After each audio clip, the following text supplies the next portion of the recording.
It's Puffer, I'm back.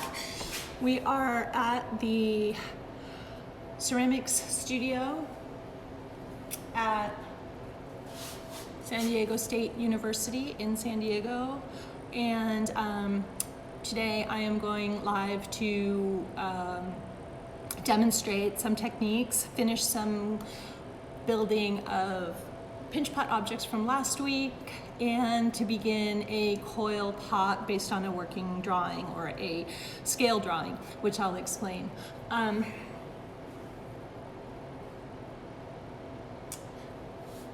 have a Zoom window open as well, so I'm trying to navigate that. There we go. I'd like to acknowledge that we are on the ancestral and current occupied territory of the Kumeyaay people, and respectfully like to continue demonstrating some techniques from our shared human prehistory with that, with all due respect in mind. So this week in our ceramics class, we are beginning a coil building lesson, and for those of you who aren't in my ceramics class, I'll start with a little review of that.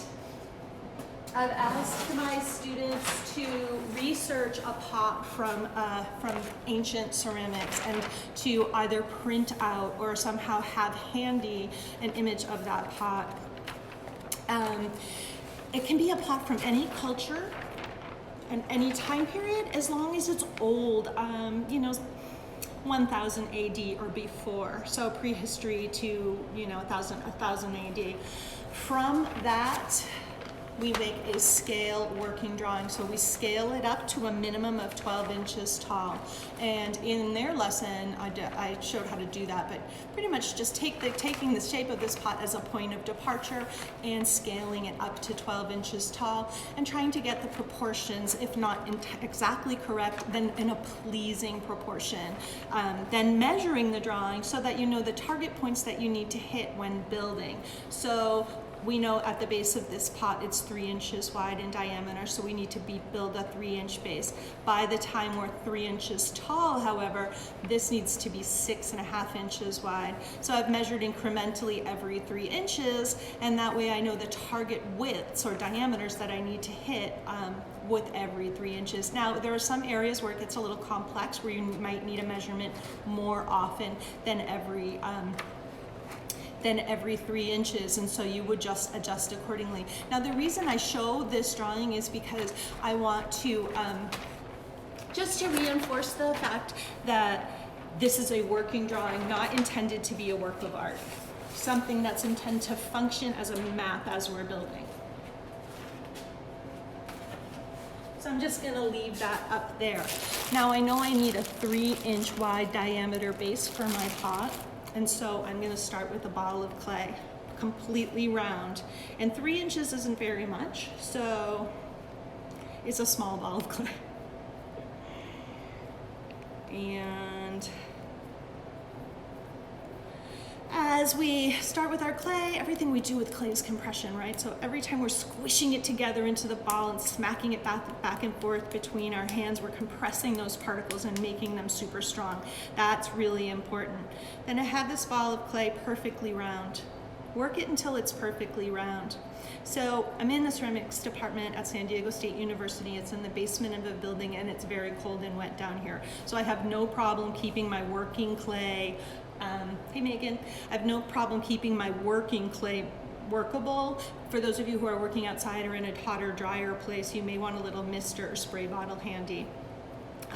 Once I have the round ball, then I'm just going to begin compressing it, almost like you're making a tortilla, from the center out.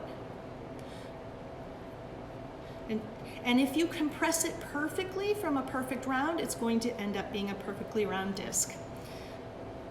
So press it between each hand, and we know we want the thickness to be about the thickness of the thumb, about a 1/2 inch. The reason I say the thickness of the thumb is because most of us all have a thumb handy as we're working, and it becomes an easy gauge. Now we want this pot to be 12 inches tall, and with a 3-inch base, it's going to be a feat of engineering, to get it to not be top heavy, to get it to be elegant, to get it to not fall over. All right, let's measure that. And there we have your 3-inch. 3-inch flat. So we'll use, I made another one too, we'll use that. Now we're gonna set this aside. This is the beginning of our pot. Now we are remote, so we do not have access to studio equipment. Hey Georgiana, hi Megan. I've got a Zoom window open with my class over here, so if I say hi to them every once in a while, that's what I'm doing. I'm saying hi to everybody on Instagram as well. I just, you can't say hi back. You can wave at me. All right, so we don't have access to an extruder, so we're going to have to make our coils the old-fashioned way, which is totally cool. We're gonna do that. And what I start with, about a pound of clay, maybe a pound and a half, and then just kind of gently just extrude it with my hands until it's, you know, foot-long hot dog, I guess. Trying to keep it as round as possible. And then to the table it goes. Preferably you have a porous surface, so a piece of canvas or fabric, or a board that doesn't have paint or a finish on it. So you don't want to work on, you know, a shellacked board. You want to work on something porous. And if it's beginning to pull too much moisture from your clay as you roll, mist the surface, not the clay. That way it'll pick up a little bit of that moisture and not over wet your clay. So all I did with that foot-long hot dog is I just laid it down, and I'm just very gently, without any pressure at all, I'm just moving my fingers, rolling and moving my fingers from the interior to the exterior. You don't want to put any pressure on, especially on the ends. You don't want them to get really skinny. But if you find yourself putting pressure while you're rolling your coils, that'll flatten out on one side and it won't roll. It'll just like ka-chunk, ka-chunk, ka-chunk. It's not the end of the world, but nice, elegant coils are really easy to work with. So you may notice that we are stretching the clay a little bit as we are rolling it out, but we're also doing quite a bit of compression, so that should keep it strong. Hey, Hussein.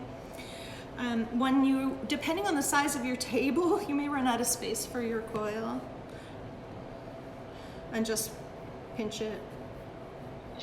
And you guys can, those of you on Instagram can see that the board is getting moist, so it's pulling moisture. The porosity of the board is pulling moisture from the clay. And then once I have my round coils the thickness of my thumb, I'm just going to lay them aside, and I like to lay them aside in the direction they will ultimately be going. So round, and then do a bunch more.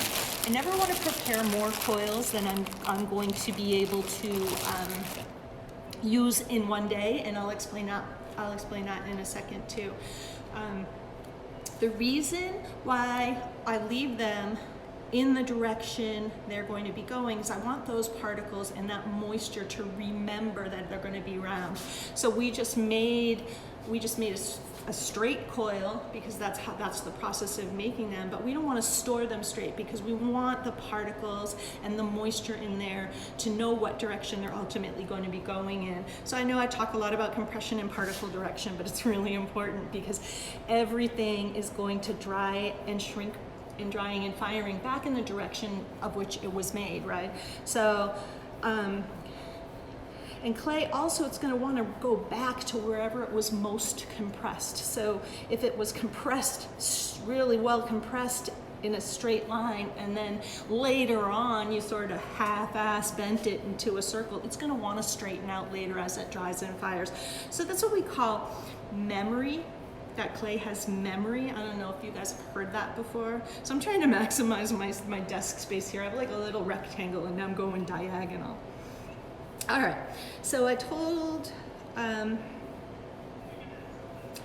that I didn't want to roll out more coils than I could reasonably use in one work session because we want them to stay nice and wet and malleable. So I make a bunch of coils and then keep them covered under plastic. And because my workspace is small, I can't make super long coils. In the studio, we have an extruder, and the extruder we can make really, really long coils, but I have this little diagonal workspace, which I intend to mirror kind of the space that you would have working at home.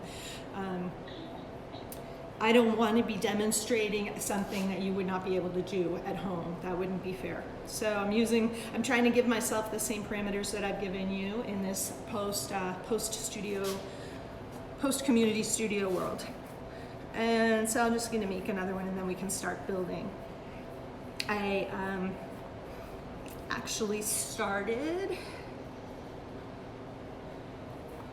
pushed too hard and I got a ka-chunk. It's fine. You can bring it back. Just keep in mind that it's really gentle pressure with the coiling, with the back and forth. Super gentle.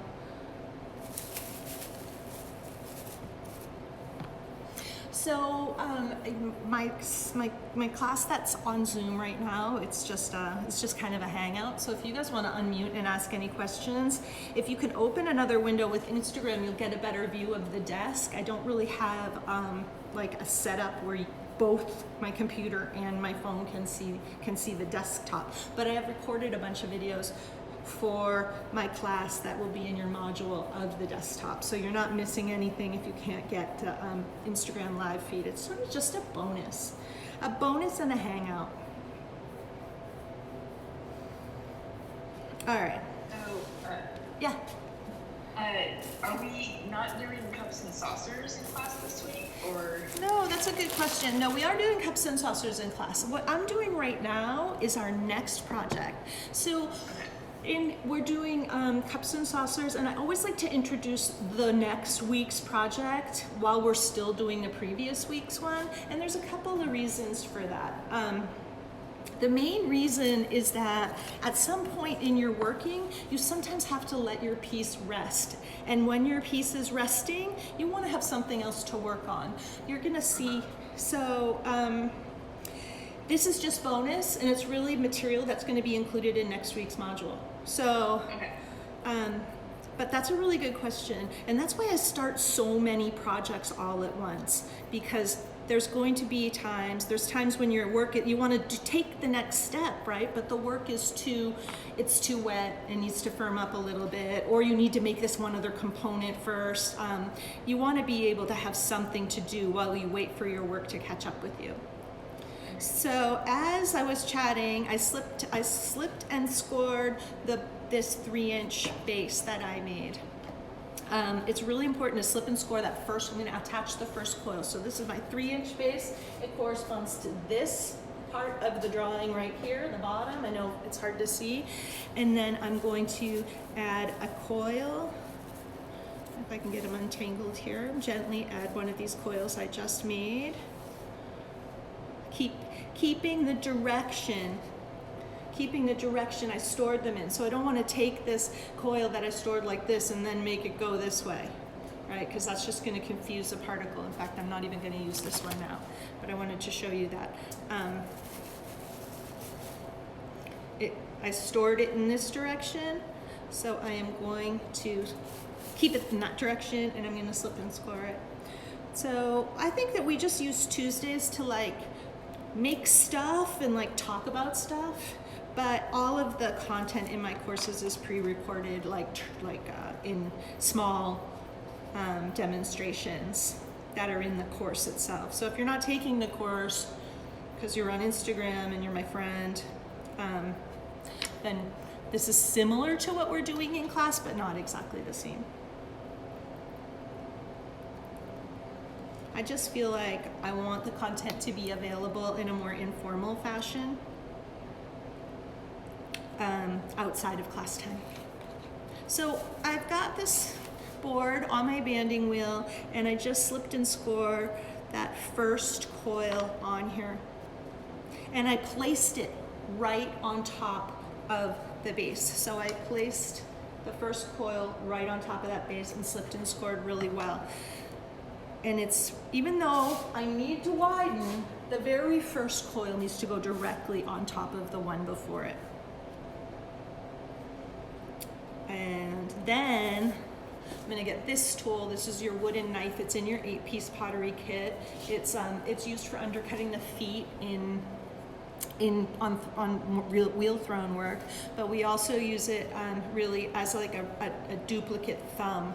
It has a little curve to it, the same curve as your thumb has. I don't know if you can see that, and it's just a dry piece of wood. So what we do with it is smooth the clay, and I'm going to show you guys up here what I'm doing.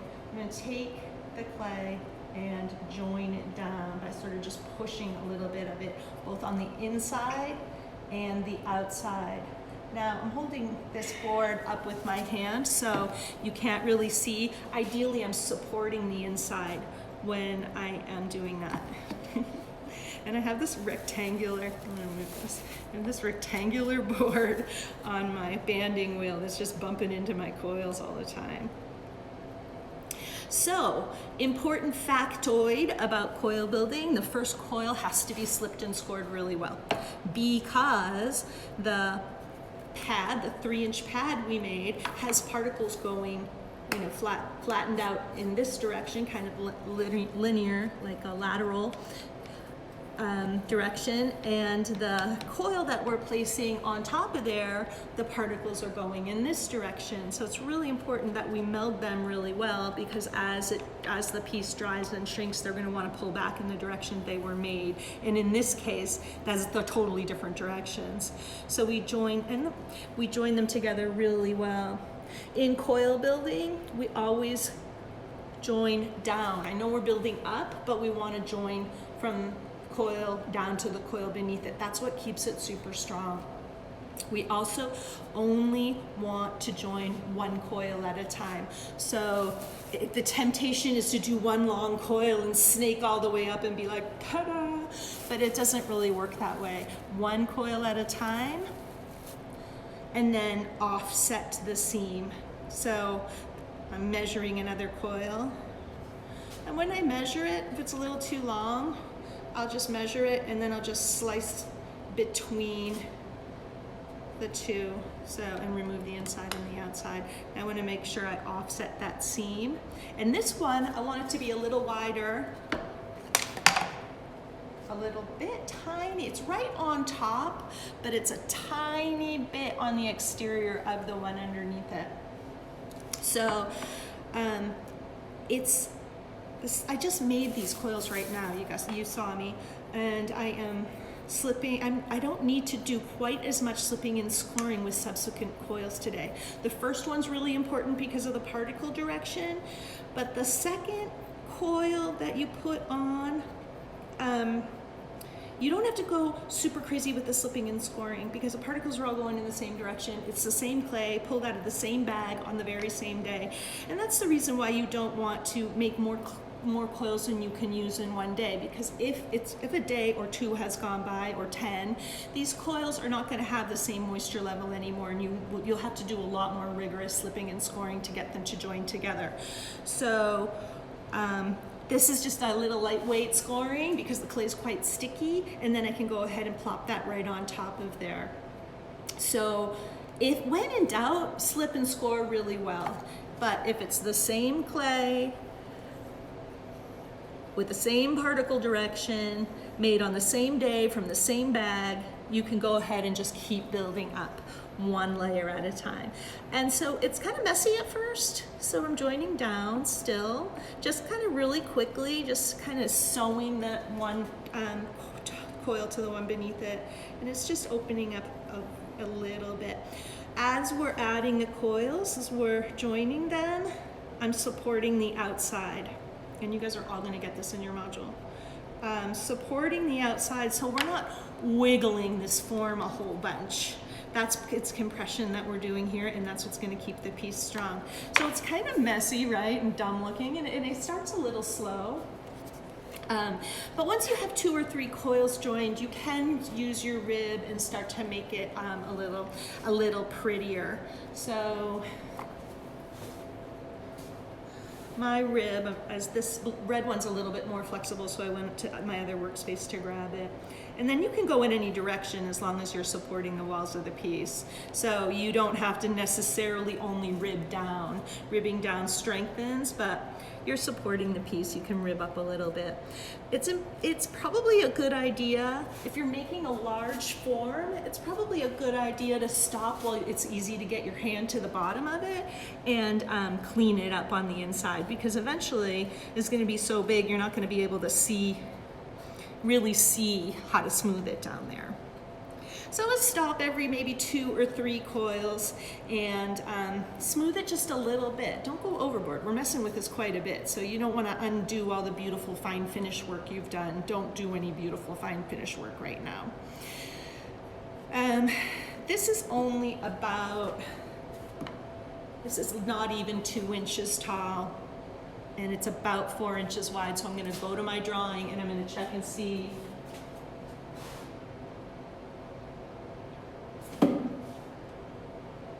At 2 inches, 4 inches is fine, but now I need to get all the way to 6.5 in 1 inch. So I need to grow by 2.5 inches and just 1 more inch. And 1 more inch is probably 3 coils. So I have time. I have time to do it.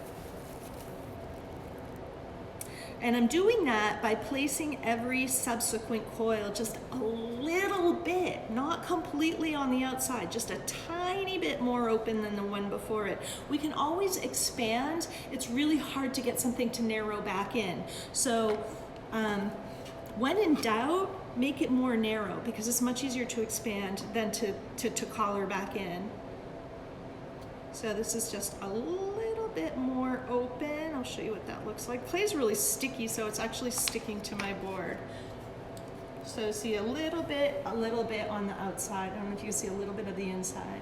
So that, and then I'll remove it. That was just to measure it. Then I'm gonna remove it and score it. Just score it a little bit. This is really sticky clay. I made it today. I can just go coil on coil.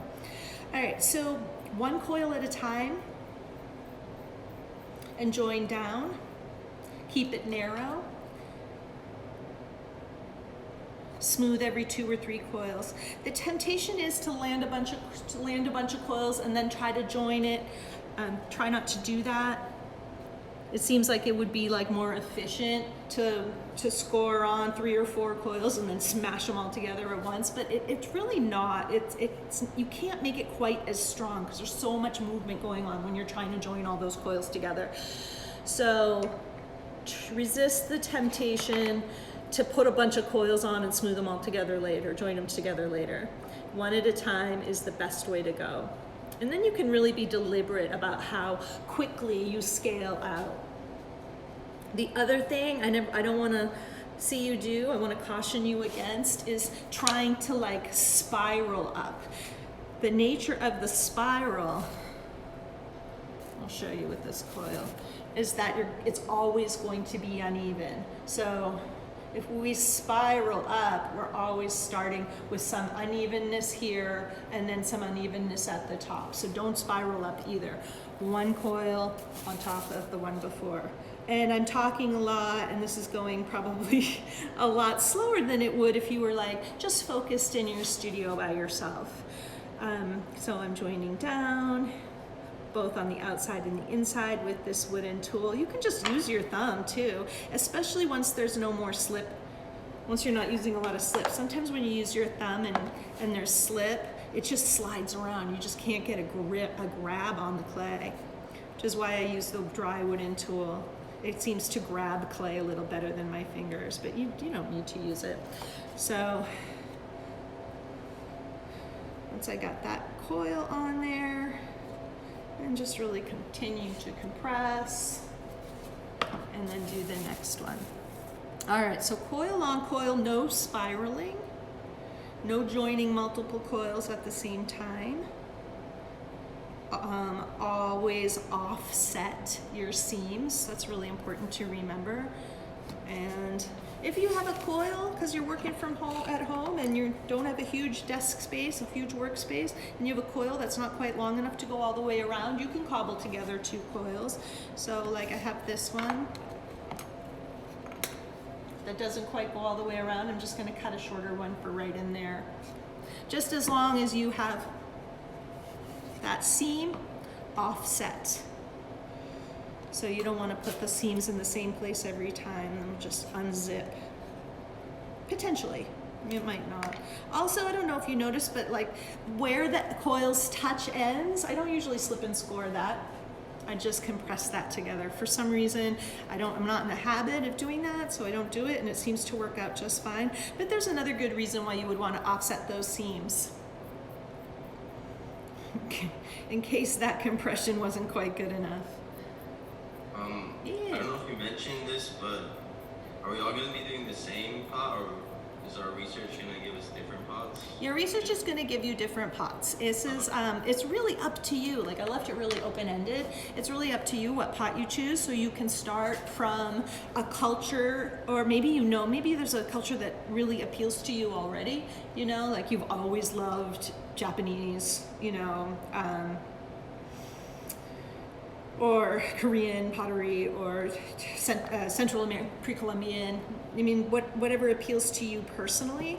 Or you can maybe you don't know any of that stuff and you just want to like start with a culture. Almost every human culture has a ceramic tradition, and almost every single one of them makes coil pots. So you're gonna find something. And if you don't find it if it's not the first, if it's not the first, the top of the first page of the Google search, then maybe drill in a little bit deeper.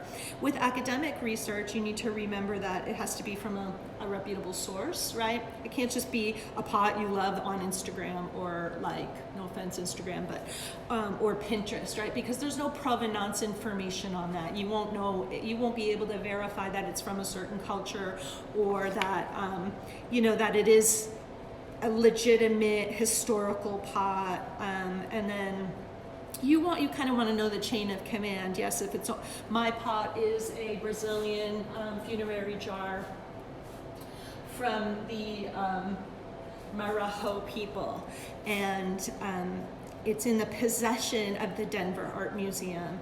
And so I think it's really important to know when we possess, in the United States, when we possess objects of other cultures, what the provenance of that was. I don't know if you've been following in the art world, we've been returning objects that were not legitimately purchased, that may have been pilfered from ancient cultures without their permission, and bringing them back to their ancestral lands where they belong.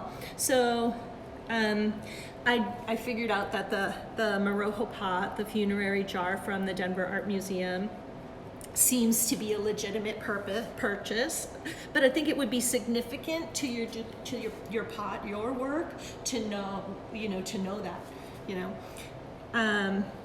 So an academic source would be Art Store, which is your university database, if you wanted to go there, or really a museum or foundation, a large museum, historical foundation, the cultural societies, stuff. You can kind of figure out which ones are legit and which ones are bogus at this point in your education.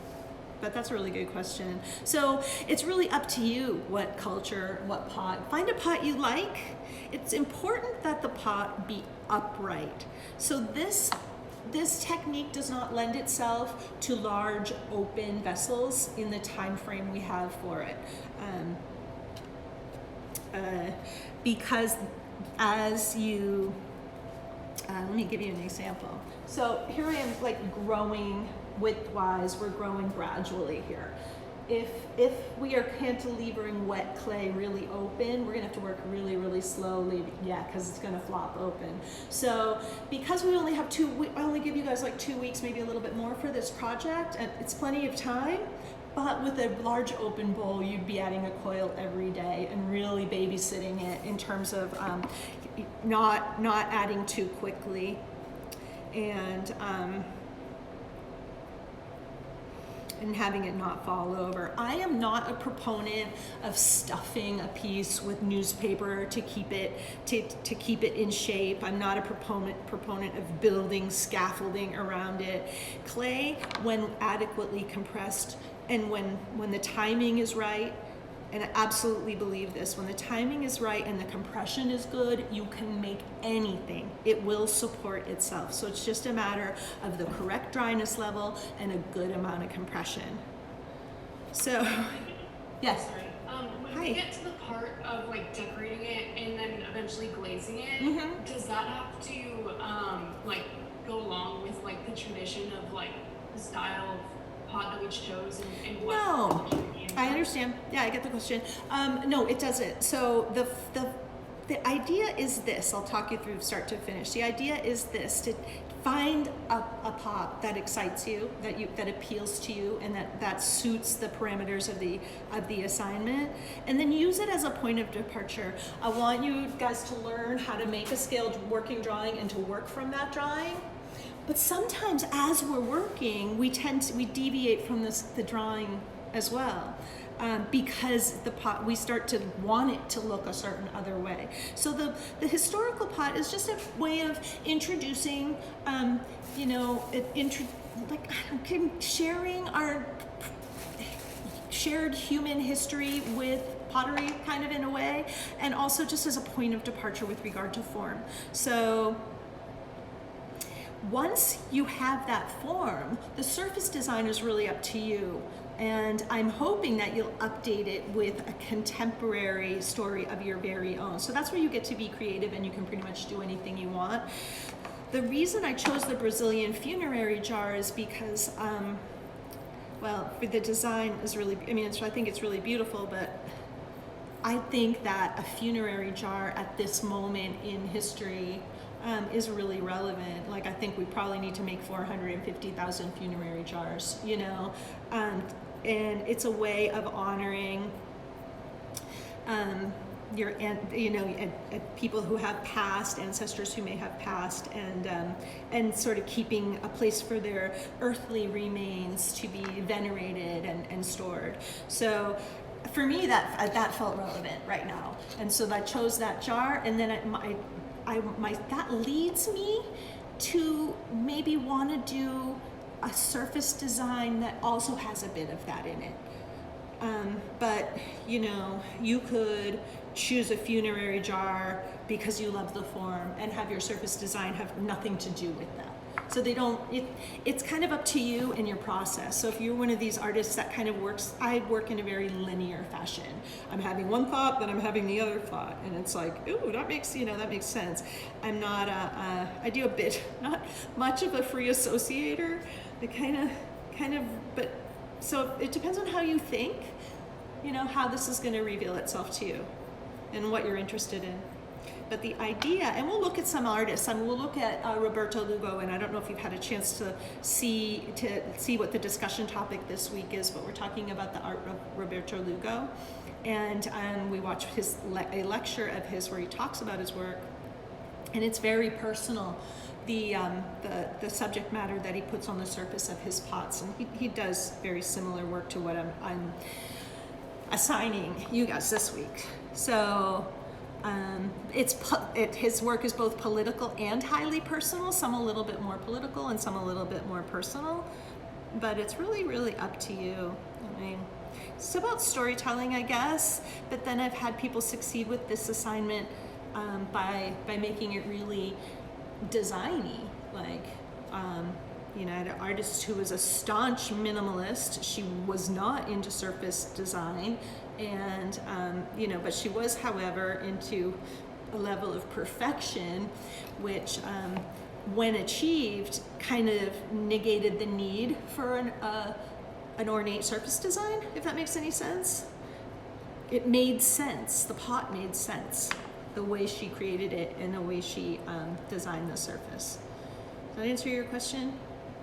Yeah, definitely. I was just thinking because I kind of want to I have an idea. I kind of want to continue the concept I was covering with the found object project. I know you saw it on Instagram, but I know I haven't presented it yet either. No, I love it. But I kind of want to make a continuation of that kind of idea, and I think it would be really cool for me to, this is a perfect project for me to explore that. So that's why I was asking, just to make sure that I can do something along those lines too. Yeah, I'm really glad you brought that up actually, because one of the things that as an instructor, one of the things I really would like to do is encourage you to pursue your own work. And I hope that the assignments are open-ended enough that you can make your work within the framework of the assignments. So that's the whole idea. Because at your level, of course, you know what you want to make and what issues you want to talk about. You know, you're not newbies. You know what you're doing, and there's no point in having you invest 2 or 3 weeks to make an art object when it's not going to be part of your body of work. I mean, unless you just want to go down that road and explore, right? But I would much rather you. You know, you are you, so you're always making your work. So it makes a lot of sense that you would find a way to extrapolate on that previous idea into this next piece. And I think it's a great idea. Thank you. I'm excited.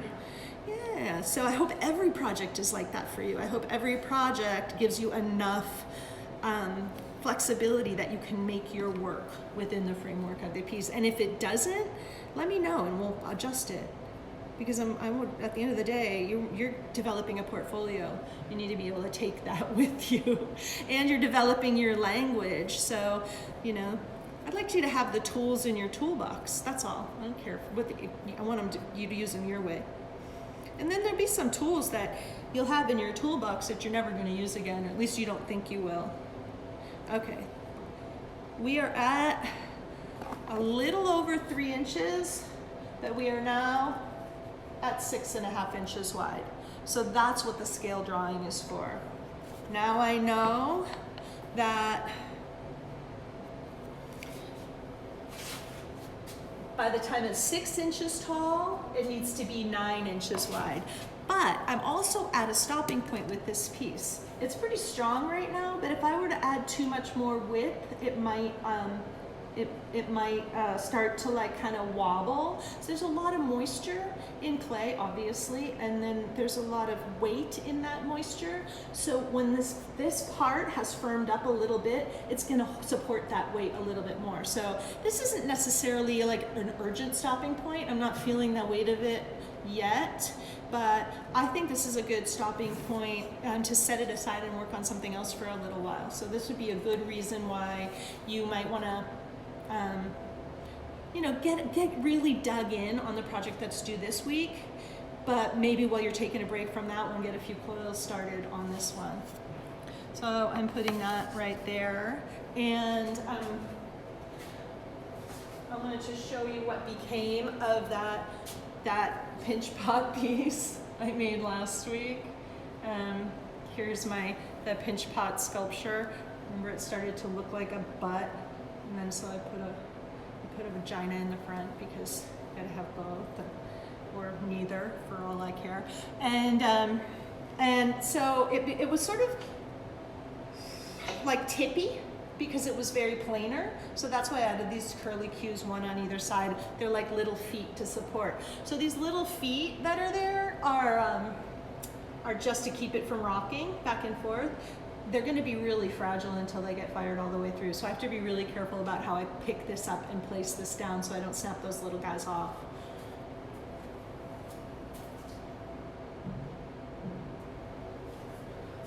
So the other thing we were doing was we were going to make a pinch pot bird, and I have the this is a pinch pot bird. It's actually, you know, crow from back in my crow making days, which was about 15 years ago. And I also started a pinch pot hand by making the components of the pinch pot hand.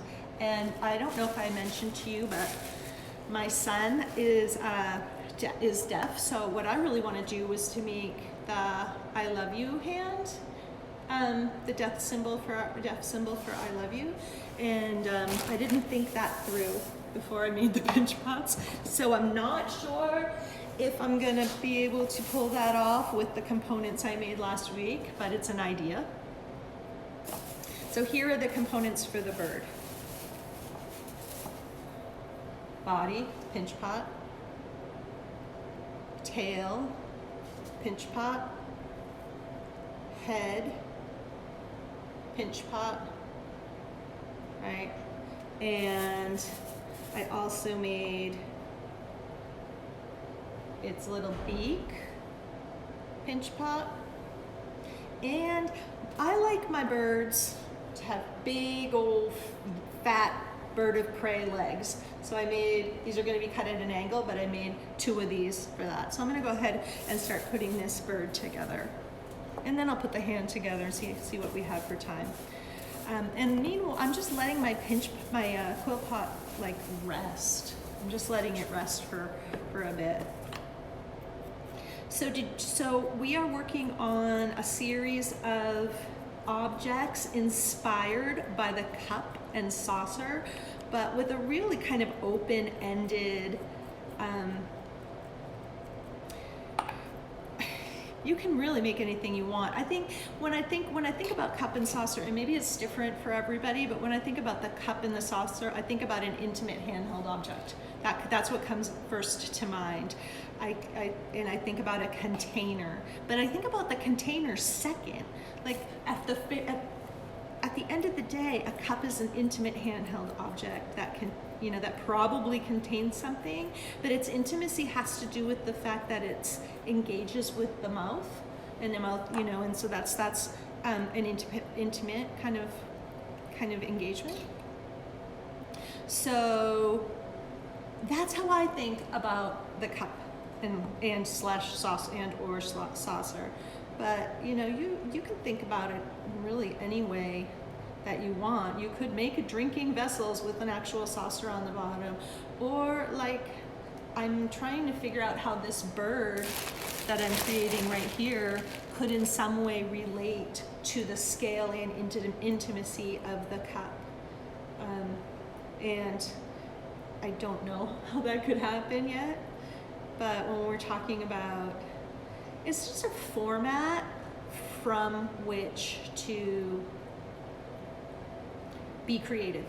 I find sometimes that our creativity thrives within a structure, and I wrote about that today on my Instagram, that we provide a structure and we get to play within that structure, and that kind of helps narrow down our options.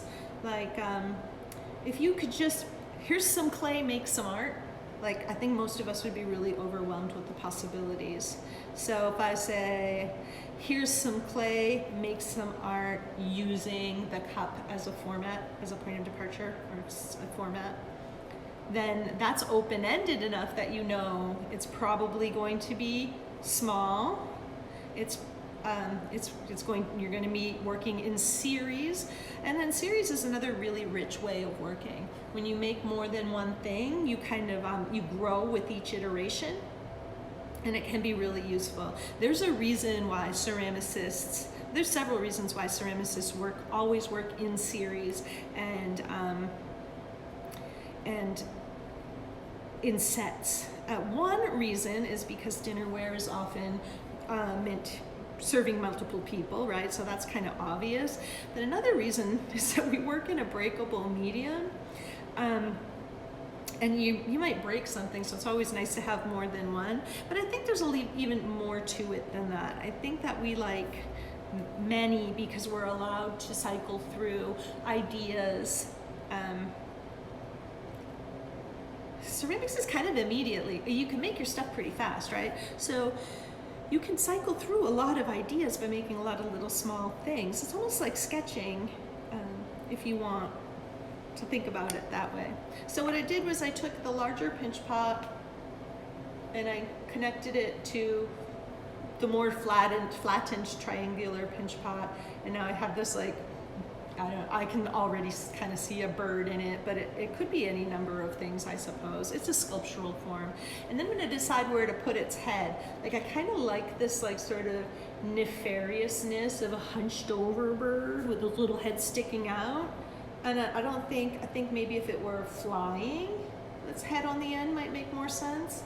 But it kind of, with its like crooked beak, I feel like this hunchy shoulders is going to really suit this particular guy. So working in set or series is really common in ceramics. We often make many things. It's often possible. It's skill building too. You get better with every iteration. It's also possible that someone else will load a kiln and fumble one. The other thing is, like, it's not gold, so ceramics is relatively inexpensive. Yes, it can be really expensive to set up a studio, but clay itself is pretty cheap, and I think all those things combined make it a really good idea to work in sets and series. So a set or a series for me would be several, in your case 6 pieces that are unified in one way or another. So sometimes they could be wildly different in form, but they could be unified in surface design. Or they could be wildly different in surface design, but unified in form. Or they could be a transition of an object, like, trying to think of what I mean by that. Like, imagine you sculpted an orange. Maybe this is really basic and linear, but I'm sure you can think of something way more creative. But you sculpted an orange, and the orange is a little like cup-like form. It's a round piece of fruit, obviously. And then as you peel the orange, it's from six stages between complete orange to peeled and segmented, or something like that, or from flower to fruit. So something with nature gives us a lot of examples of series and time passing. I don't have my glasses on, so I'm squinting. So here's my hunchy little bird. Am I making sense there? He's chubby. Now, in my studio, if I was making a bird, I would probably have a lot of pictures of the bird I want to make, because there's a big difference between a red-headed, black and white striped woodpecker that I saw on my walk yesterday and generic bird, right? There's a difference in shape, there's a difference in color, there's a difference in attitude. So I'm just messing around today, but I did see this incredible woodpecker yesterday on my morning walks, and so what I would do is go research a bunch of pictures of that particular woodpecker, and then build the forms the way that bird is built. So this one is just like my imagination bird. And when I make anything figurative, I like to give it a personality right away. Like, this is just a goofy thing. But I want to add some. If you give it eyes right away, you can start having a relationship with it. So I just poked some eye holes in there. Speaking of poking holes, I've trapped air in 3 different places in here: in the head, in the body, and in the tail. Well, this is all one. So at some point I will have to release that trapped air, and there's in the head and somewhere else in the body. Especially before it dries. So I poked in a couple of holes in there. So I'm gonna put his little legs on. And we run into this all the time when we're throwing on the wheel, that we'll throw something that's perfectly round, but we want to make a sculptural form out of it. We need to cut it at an angle. So I'm just going to grab my knife, and I'm going to cut this little triangular leg thing. I'm going to cut it down at an angle so I can put it on my bird and have it make sense as chunky little legs. So I'm gonna do that with both of them, and then I'm gonna slip and score that into place. And that's kind of, I wish I wasn't wearing a black sweater because you'd see it better. That's kind of what I did with the crow's feet. Now, I don't do actual feet in ceramics. I usually will get a couple of pieces of wire and create their feet with wire, and maybe either wrap that in string, or painted string, or like dip it in some substance that makes it look like sort of waxy feet. It's really hard to make. It would be really hard to make bird feet. It wouldn't be hard to make them. It would be hard to get them to survive the firing, because they're candy canes in a lot of ways. They are thin, protrusions, relying on tensile strength, and we know that clay, bone dry clay especially, has no strength and tension. It's all in compression. So it looks as though I have lost one of his little triangular legs, which is very typical of me. I'm kind of, as you can tell, not a super organized artist. My studio is always a mess, always a mess. Unless you're coming over for a studio visit, I'll put some stuff away. And it won't be a lot of stuff either. It'll still be really messy, but by my standards, it'll be clean. And by your standards, it will probably still be really messy. And I'll be like, it's like this all the time, excuse the mess. Meanwhile, it's way worse all the time, excuse the mess. I don't know, I just have a lot of stuff. All right, I lost the other foot. There's nobody here to help me find it. I'm all alone. I am all alone, which is why I have my mask off in the studio. I lost his other leg. He's only gonna have one leg. I'm gonna put him aside here. I'm gonna put him in the, I want him to remain in the frame, and he can rest on his back because his back is kind of flat. Okay, now I want to put the hand together and see how we're doing on time. Well, I've only got 9 minutes, so I may not get the hand all together, but I'll talk you through it one more time. 2 oval pinch pots. So I started with eggs, egg-shaped, and then I made the 2 oval pinch pots that fit together. I think of it as like a big old stuffed cheeseburger. And then I make the wrist, which is just an open pinch pot that is scale of the perfect scale for this actual stuffed cheeseburger. So this would be the size of that wrist. And the palm, we're not looking at the thickness of the palm, we're looking at the size of the diameter of the palm when we're making it. And then I make the thenar eminence, I make the thumb meat, as I like to call it, the thenar eminence separately. And then I make the fingers and the thumb. Oh, I found the bird's other foot. So the thumb attaches to the thenar eminence, like that. And then the fingers. And I made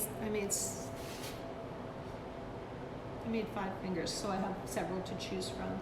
So I'll decide which is going to be the first, second, third, which is going to be the pinky finger, and then I will attach those to the palm. So I only have 9 minutes to do that before I'm done for today. So I'm gonna rápido, hacerlo más rápido. And that is why it's really awesome to have this scoring tool and some slip. I don't know if you guys can hear it, but in the background there's 2 space heaters cranking. It's super cold in here. When we're in person in 2 weeks, you guys, I want to remind you, I want to get you thinking about it in advance. It's very, very cold in the studio. You need to bundle up, layers. I have 2 space heaters, one's on either side of me. What's cool about the space heaters though is that they're helping the clay be not so wet. I place an object kind of close to the space heater and it's not quite so sticky. So you guys have been playing with this clay, and when you get it out of the bag, you see that it's super sticky, right? It's a little stickier than what we're used to. It's just moisture, and it's just particle. It's just particle, man. So slip and score, join those areas, and reinforce with the coil, always, always. Especially here, because I'm gonna put a lot of pressure on it. The reason I need this to be big like this is because I'm gonna attach all 4 of those fingers. Now, I made the fingers last week and they're mostly solid, they're just hollow on the end. So they're mostly a solid finger and they're little hollow pinch pots on the end. But they're quite heavy, you know, comparatively speaking. So because I wanna attach them to this form needs to be really strong and reinforced. 6 minutes. All right, I'm gonna do this really fast. So I slipped and scored, I joined. I wanna show you something really cool if I can get it done in 6 minutes. It's the best part, actually, of this whole process. Dabbing on some slip, and then I don't need my banded wheel anymore. Put that aside. Got to pick out my fingers. Score up. It's probably the time to decide like which side of the palm this is going to be, and like which dimension it's going to go. So it looked like really stupid at first, right? These are all going to go on there. Trust me, it'll look even stupider later. I don't know, like I tell this story a lot because it sticks with me, but I was trying to figure out, I invented this process kind of, you know, plenty of people make hands and they do it in all different ways, but I invented this particular process of making hands, and one of my studio mates came in the studio while I was making it, and he is like, nice gorilla hands. Now, I don't have anything against gorillas, but that wasn't what I was going for, so it really kind of hurt my feelings. And like things like that do, you know, I'm sure I'm not the only one for whom a casual comment is interpreted as negative and then kept with you for the rest of your literal life. But I thought about it for a while, and I'm like, you know, he doesn't know what I'm trying to do, and he didn't mean, you know, to offend me with the gorilla hands comment. Besides, they did look like gorilla hands, but sometimes when you're trying to figure out something new, you know, you get real sensitive about what people might think. So this is the 3 fingers, that's for a second, and then I attach the pinky finger at an angle on the side, just like your pinky finger's attached at an angle on the side of your hand. It gets kind of tucked in a little bit lower there. See how I'm doing on time. Ooh, I have 3 minutes. Okay, I think I can do it. So ideally, I don't know if you can see how the fingers are starting to go together. Kind of like, but the palm is still ridiculous. Don't worry. About to be magical. I'm gonna touch the thumb real quick. I'm trying to beat the clock here. And usually when I try to beat the clock, that means I have to undo and redo everything later. But I just want to show you the coolest part about this process. And then I can make it beautiful next week. So slipping and scoring the thenar eminence into place. So that's the thumb. And this is where you would establish, this is a great deal of how you would establish the gesture, whether the thenar eminence is on the side or in front. So it makes a big difference where you put that, right? Because that moves around a lot.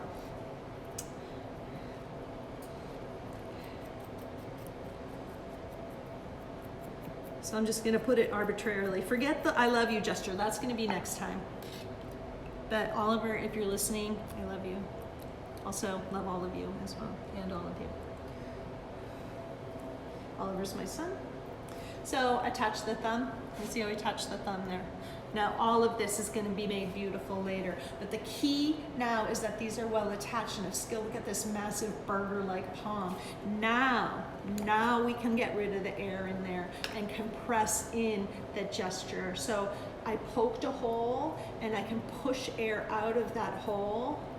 And as I push air out of that hole, I'm starting to make it look like an actual hand.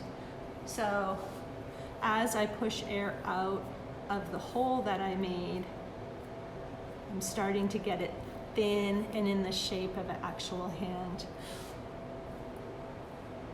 So that is why we needed all that space and structure before. And now that I've got all the fingers attached, we don't need that structure anymore, so we can push out the air that was that. And then once I get it compressed enough, now that I've compressed all the air out of the palm, yeah, we're gonna sign off. Once I've compressed all the air out of the palm, I can cover up that hole again and then continue working on refining the hand. Okay, I am gonna log off Instagram right now. Thank you for being here, it's great to see you. Love you lots, goodbye.